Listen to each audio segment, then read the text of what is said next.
बंधु जो संगठन है उसके सारे ही प्रतिनिधि इतने कड़ी धूप में दिल्ली क्यों आए हैं, क्यों आना पड़ा, क्या मजबूरी थी? जैसा हमारे बालकृष्ण अभी गा रहे थे, क्या पाप किया तेलंगाना के किसानों ने? धान उगाना ही पाप था? भारत के प्रधानमंत्री नरेंद्र मोदी जी को मैं चेतावनी देना चाहता हूं कि आप चाहे किसी से भी खिलवाड़ कर सकते हो, लेकिन किसानों से नहीं। भारत का इतिहास बताता है, जहां भी कष्ट पाकर किसानों के आंखों से पानी निकले, वहां की सरकार जरूर सत्ता से बाहर निकले। ये किनकी खाओ? तेलंगाना जनता को ये आदत डालो कि टूटा हुआ राइस खाओ। ये है मर्यादा? भारत सरकार का यही नीति है? जो भी एक न्यायिक मांग लेके आए, धर्म का मांग लेके आए, के साथ ये व्यवहार हो, ऐसा हो? तो मंत्री पीयूष गोयल नहीं है, पीयूष गोलमाल है। वो समझता क्या है, मुझे समझ में नहीं आता। उल्टा सुल्टा बोलने लगता है। देश के कोने कोने के बारे में उनको क्या नॉलेज है, क्या बात मालूम है, हमें समझ में नहीं आता। हमारा तेलंगाना राज्य का एक अलग किस्सा है। हम अपने अलग राज्य थे, जबरदस्ती जबकि दिल्ली सरकार ने हमको आंध्र प्रदेश में मिला दिया। आंध्र प्रदेश में मिलने के बाद कई दुख हमें झेलने पड़े। जो प्रोजेक्ट हमारे लिए बनने थे वो बंद कर दिए गए, जो हमारे लिए शुरू किए गए थे कई दशकों तक उसको पेंडिंग रखा गया। किसान को ना नहर से बांध से पानी मिला, मजबूरन जमीन का पानी को ढूंढना पड़ा। आप हैरत करेंगे राकेश टिकायत जी, शायद ही तेलंगाना के मुकाबले में सारे देश में कहीं भी इतने बोरवेल नहीं होंगे। तेलंगाना राज्य में ही सिर्फ तेलंगाना राज्य में आज 30 लाख बोरवेल चलते हैं, 30 लाख। वहां के किसानों ने अपने खून पसीने की कीमत से 50,000 करोड़ के ऊपर खर्च करके इन 30,000 बोरों का खुदवाई की, लाइनों के लिए, करंट लाइन के लिए को नजरअंदाज किया, उसको बर्बाद किया। उसके बाद जमीन में पानी नीचे गया 800 फीट में, 1000 फीट में, 900 फीट में पानी मिलता था। खेत उगाओ, बीच अदर में सूख जाओ, बिजली 5-6 घंटा भी सही नहीं आता, तो क्या करे किसान? एक जिला है जी महबूबनगर, उस जिले का आबादी है 35 लाख। वहां से 20 लाख लोग पेट हाथ में लिए मजदूरी करने देश के कोने कोने में जाते थे। ये हमारा दुख था। किसानों के आत्महत्या हजारों के तादाद में, और किसानों के परी काम करने वाले जो दूसरे लोग होते वो भी बिछड़ गए। सारी ग्रामीण व्यवस्था में दुख ही दुख भर गया था, पूरे बिखर गए थे। तेलंगाना समाज में जबरदस्त शोक। उससे लेके तेलंगाना जनता 1956 से लेके 6 दशक तक अलग राज्य का मांग करते रहे। हम अलग राज्य मांगते हुए कई बार कई हमारे युवा शहीद हुए। 1969 के मूवमेंट में हमारे 400 युवा पुलिस गोली के शिकार हुए, मारे गए। कई लोग, लाखों लोग जेल गए, कई दुख झेले थे। जब इस बार 201 में ये गुलाबी झंडा उठा, फिर एक बार जय तेलंगाना नारा गूंजा, तो हमने काफी प्रयास करके पूरी देश के राजनीतिक दलों को समझा के मना लिया। काफी मशक्कत के बाद, काफी काम करने के बाद, 14-15 साल के लगातार लड़ाई के बाद टीआरएस पार्टी को वहां सरकार चलाने का आदेश दिया। हम जब से चला रहे, सर्वोच्च प्राथमिकता हमारा खेती किसानी पे था। हम सारे जलाशय जो काफी कोशिशों से कई हजारों करोड़ खर्च करके हिंदुस्तान का इकलौता राज्य, एक ही राज्य है आज हिंदुस्तान में जो 20 घंटा हर किसी को क्वालिटी पावर देता है। आज हम देखते हैं सारे देश में जंग, प्रधानमंत्री के खुद के गुजरात राज्य में भी किसान उमड़ पड़े हैं रोडों पे करंट का मांग करते हुए। सारे हिंदुस्तान परेशान है। लेकिन मैं फख्र से कह सकता हूं एक ही तेलंगाना राज्य है जहां हर किसी को 24 घंटा उत्तम दर्जे का पावर दिया जाता है। और खास तौर पर आपने अपने भाषण में जो कहा, किसानों के लिए 24 घंटा मुफ्त करंट देने वाला एक ही एक राज्य है हिंदुस्तान में, तेलंगाना राज्य। हमारे तालाबें भर गई, बिजली सही हुई, 30 लाख बोर काम करने लगे, हमारे पैदावारी लाजमी बढ़ेगी। और पीयूष गोलमाल कहते हैं, भाई क्या चमत्कार किया तेलंगाना ने। हां किया जी, चमत्कार ही किया। अगर आप नहीं समझेंगे हम क्या करेंगे। जब हमारे पार्लियामेंट के नेता माननीय केशवराव जी राज्यसभा में सवाल उठाए, वो तो उनको ना समझ करार दे रहे थे। मैं पूछ रहा हूं पीयूष गोयल जी, ना समझ कौन है? हमारे केशवराव जी है या आप खुद में ना समझ है? कौन ना समझ है? ऐसे बातें, इतने अहंकार कहां से आए आपको? क्यों ऐसी बातें करते हैं? हां चमत्कार हुआ जी। मैं कहता हूं एक मुख्यमंत्री होने के नाते 2014 और 2022 का तुलना करके देखे, तेलंगाना में सिंचाई, तेलंगाना के कृषि क्षेत्र में 1 करोड़ की बढ़ोतरी आई, 1 करोड़ एकड़ की बढ़ोतरी आई। देश के प्रधानमंत्री सच्चे, अच्छे, ईमानदार, प्रजा प्रेमी प्रधानमंत्री होते, ये तेलंगाना किसानों ने जो काम किया है, ये सराहनीय काम है, प्रशंसनीय काम है।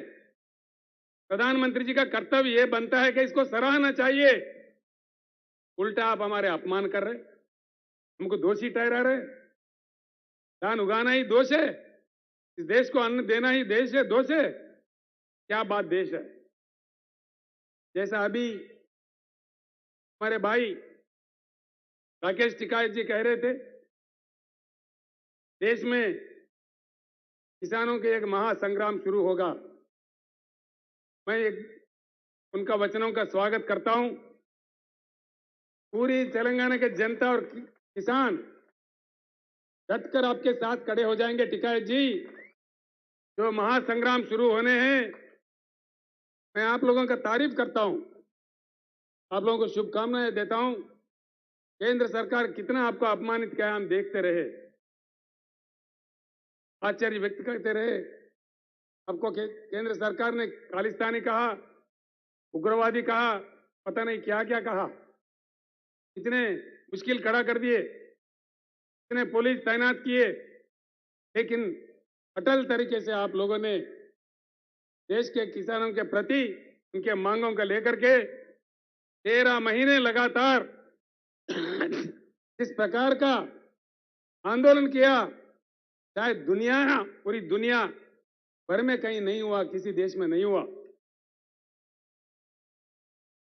आपने ये हालत कर दी भारत सरकार का कि प्रधानमंत्री को खुद आके आपसे माफी मांगनी पड़ी, देश के किसानों से माफी मांगनी पड़ी।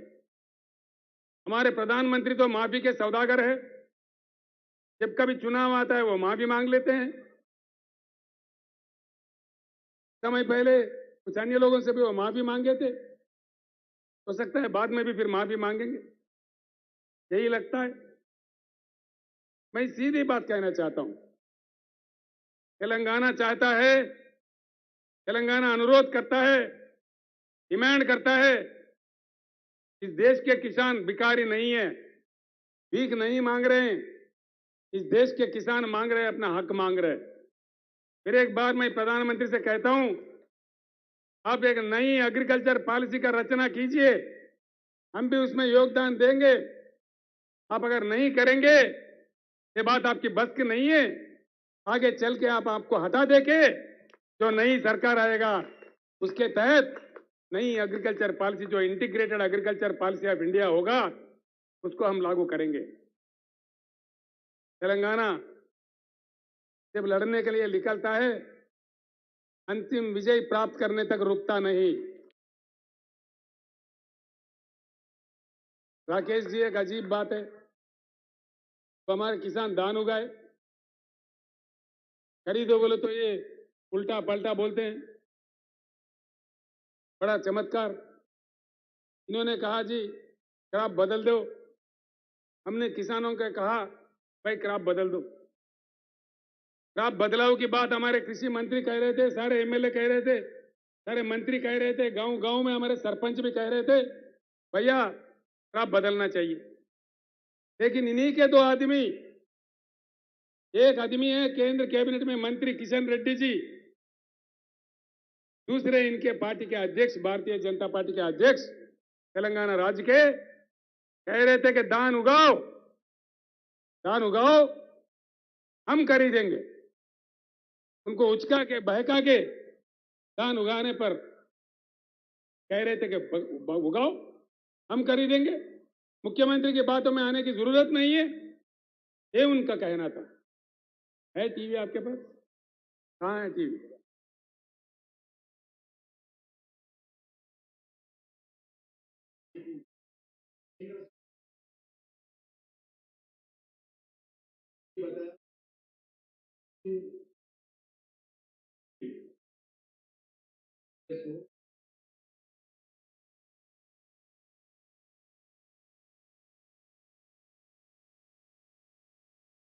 उधर రెండు ఉన్నాయి.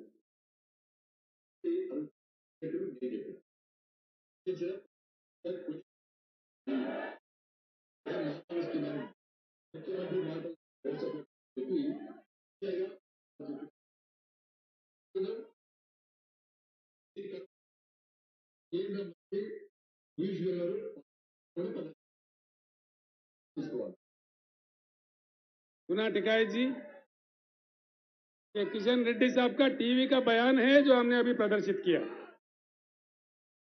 वो तो कह रहे थे एक एक दाना दाना दाना हर दाना खरीदेंगे। अब किधर गए बे लापता है।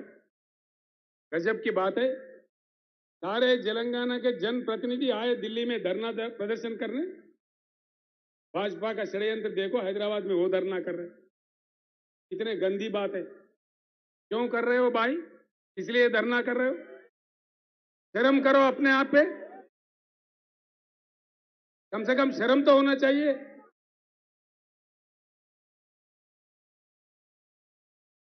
इतना बेशर्म भाजपा, इतना बेशर्म क्यों धरना कर रहा है बीजेपी? किस वास्ते धरना कर रहा है? मैं आज बताता हूं,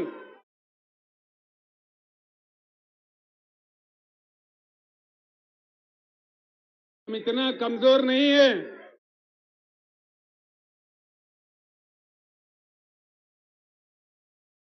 तेलंगाना सरकार इतना कमजोर भी नहीं है कि हमारे किसानों को गंगा में डकाल देंगे। नहीं, ऐसा नहीं होगा। हमारे जान जाने पर भी ऐसा नहीं होने देंगे। बचा लेंगे हमारे किसानों को। लेकिन सारे देश को पता चले कि इनका व्यवहार कहां कहां क्या क्या चल रहा है, किसानों के साथ इनका व्यवहार क्या है। आपने सही कहा जी, बिल्कुल। आज का जो सरकार है षड्यंत्र वाला सरकार है, जनतंत्र वाला सरकार नहीं है। इतना बड़ा केंद्र का सरकार इतने बड़े बड़े बातें करने वाले प्रधानमंत्री, तेलंगाना एक छोटा सा राज्य है, वहां के किसान का पैदावारी धान खरीदने के लिए केंद्र सरकार के पास यह धन नहीं, क्या नरेंद्र मोदी जी का मन नहीं? क्या नहीं? धन नहीं के मन नहीं? तेलंगाना तो आपको वोट चाहिए, दान नहीं चाहिए। तेलंगाना से सीट चाहिए लेकिन दान नहीं चाहिए। यह आपका षड्यंत्र है, यह राजनीति है। जब आवाज उठा के मांग करे तो उल्टा आपके भाजपा को हैदराबाद में धरना पे बैठाए। शर्म करना चाहिए, शर्म होनी चाहिए। ये षड्यंत्र देश में आगे से नहीं चलेगा। हम जाएंगे जी, आज या कल निकल जाएंगे, इस समस्या का समाधान ढूंढेंगे, इसको निपटाएंगे और बाज़ाब्ता आके बाकी दिल्ली में बैठ जाएंगे। इस सरकार का क्या क्या नीति है, आप जैसे कह रहे थे, सारे राजनेताओं को इकट्ठा करेंगे, जोड़ेंगे। इस देश के किसानों को जब तक संवैधानिक रक्षा नहीं मिली, जब तक एमएसपी संविधान में ना आए, तब तक हम बिल्कुल आखिरी बूंद खून तक भी हम लड़ते रहेंगे। लड़ाई जारी रहेगा। हम सारे लोग, राकेश टिकैत जी, हम सारे लोग आपके साथ होंगे। जल्द से जल्द जो जो मुख्यमंत्री इस बात से सहमत है, जो जो राजनीतिक पार्टी इस बात से सहमत है, उनकी सारी सहमति से देश में एक ऐसी जलजला भूकंप पैदा करेंगे कि पीयूष गोयल भागते भागते नजर आएंगे। बिल्कुल भागेंगे जी। हमने बहुत देखा जी, बहुत बड़े बड़े हिटलर चले गए, नेपोलियन चले गए, मुसोलिनी चले गए। ये क्या बात है? क्या ये 1000 साल रूल करने के लिए तोड़ी है? कोई परमानेंट है क्या? इतना अहंकार क्यों? किनकी कहो? मंत्रियों से कहते हैं कोई काम दाम नहीं है क्या? मंत्री क्यों आए? हफ्तों पर उनके दफ्तर में गए, वहां मंत्री लोगों को बिठा के 3-3 घंटा देर करके आते हैं, ताकि चला जाए, उल्टा बदनाम उन पे लग जाए।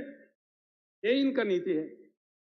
सारे हमारे सांसद गए, सांसद के साथ भी यही व्यवहार। क्या ये चलेगा? ये नीति है? केंद्र सरकार चलाने का गंभीरता है? ये बात नहीं चलेगी। यही नहीं जी, कई अन्य बातें हैं जो हमारे दिल में है। सारे देश के जनता के दिल में जो आग है, हमारे दिल में भी वही आग है। ये आग फैल जाएगी। ये आग आपको खत्म करने तक नहीं छोड़ेगी। जो आप कर रहे हैं, इस सरकार का सीधी नीति है। मैं इस सारे हिंदुस्तान के किसानों भाइयों से भी कहता हूं, सरकार का नीति साफ है कि पूरा किसान खेती कारपोरेटों के वश करना चाहता है। कारपोरेटों को देके किसान जमीन छोड़ दे और अपने ही जमान में किसान नौकरी बन के काम करे, नौकर बन के काम करे। ये इनका नीति है। ये कहते हैं मीटर लगा दो। अभी आपने डिमांड किया किसानों को मुफ्त में मिलना चाहिए। उत्तर प्रदेश में ये हाल हो रहा है जी। सरकार चुना, मोदी साहब ने बड़ी अच्छा तोहफा दिया। वहां पे तोहफा इतना है कि एक के जगह अगर 2 पशु खरीदेंगे तो कमर्शियल हो जाएंगे। मीटर लगाओ, खून चूसो। यह है तरीका देश चलाने का, किसानों के साथ खिलवाड़ करने का। ये नहीं चलेंगे। इसके अलावा भी जो भी इनके खिलाफ बोलते हैं, का अपमान करना, का विरोध करना, जो विपक्षी नेता विपक्षी दल होते हैं उनके पीछे सीबीआई लगाओ, ईडी लगाओ, इनकम टैक्स लगाओ। इनके पार्टी के अंदर सारे सत्य हरिश्चंद्र है। देखिए, इनके पार्टी के अंदर सारे के सारे सच्चा हरिश्चंद्र है या उनके भाई है। एक भी नेता खराब नहीं है जी। भाजपा के एक नेता के ऊपर भी ना ईडी जाता, ना सीबीआई जाता, ना खुद जाता। जहां भी कोई प्रश्न उठाते हैं, देखो लोग कहने लग जाते हैं जी। हर राज्य में इनका एक तमाशा बना हुआ है। चंद ही दिनों में मुख्यमंत्री को हम जेल भेजेंगे। ने कहा आओ, दम है तो आओ। इसको कौन जेल भेजेगा? आ जाओ, दम है तो आ जाओ। हर किसी को इनके छोटे मोटे कुत्ते राज्यों में भौंकने लगते हैं, मुख्यमंत्री को जेल भेजेंगे। हर राज्य में हर किसी के साथ मैं साफ कहता हूं, देश आपको समझ चुका है। आपका जनतंत्र का राज्य नहीं है, आप लोग षड्यंत्र का राज चला रहे हैं। धीरे धीरे पूरा देश समझ गया है, अब देश चुप बैठने वाला नहीं है। तेलंगाना में हमने काफी कुछ कर लिया, भारत देश के लिए अभी काम करना है। हम निकल पड़े हैं। हम इतना बाद में लास्ट में बोलो ना भाई, इधर हम बोल रहे हो उधर आप बोल रहे हो, तो क्या चीज समझ। अरे अरे बैठ जाओ।